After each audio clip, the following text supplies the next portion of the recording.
राजा जी का हो? अरे हमके जवन काम कहले रहला भयल ना हो। कौन काम हो? ला सुना सुनावा। अरे फरल ने बुलावा, अरे फरल ने बुलावा उची डार बालमा तोहे कैसे पियाई रसगार बालमा तोहे कैसे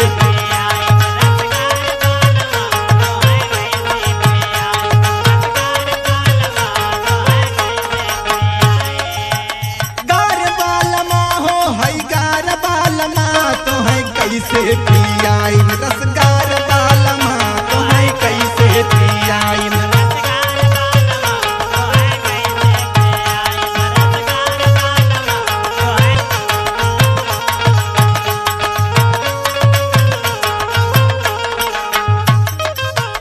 ए राजा जी का हो? और सुना सुनावा। वो हीरे में बुलावा में बड़े बड़े कटावा,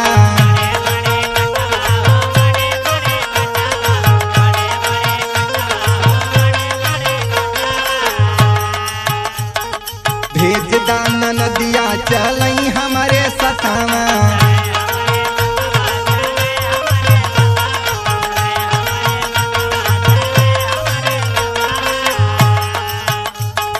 वही ने बुलावा में बड़े बड़े कटावा, भेज दाना नदिया चलई हमारे सतावा। हरे नीली ना हो बैला चार बालमा तोहे कैसे पियाई रसगार बालमा तोहे कैसे पियाई।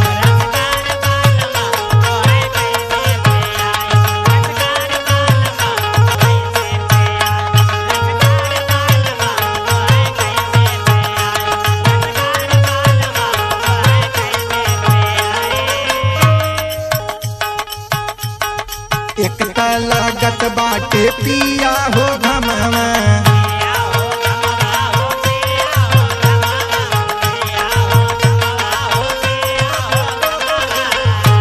ई राजा जी का हो? अरे छोड़ा नेबुआ के बात है आम पीला हो। नहीं हमके नेबुआ चाहिए। सुना सुनावा। ओसे है नी कपीला घर ले बानी अमावा,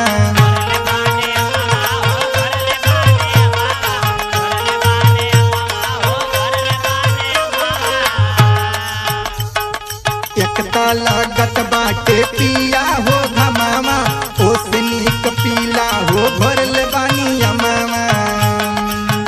हरे चीनी से बड़ा रसदार बालमा तोहे कैसे पियाई रसदार बालमा तोहे कैसे पियाई।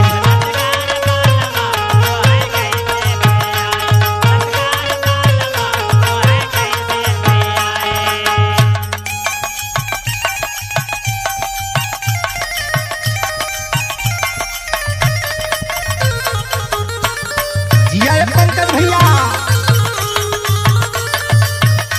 आ गए लंबी रिकॉर्डिंग स्टूडियो।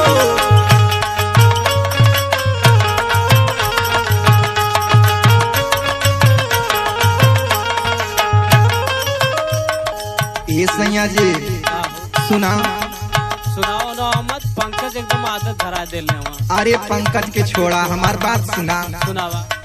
सुना राकेश बलराम के बलावा,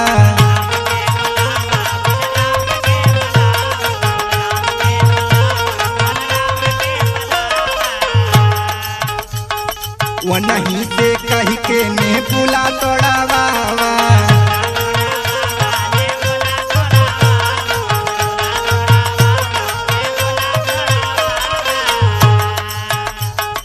सुना राकेश बलराम के बलावा वो नहीं से कही के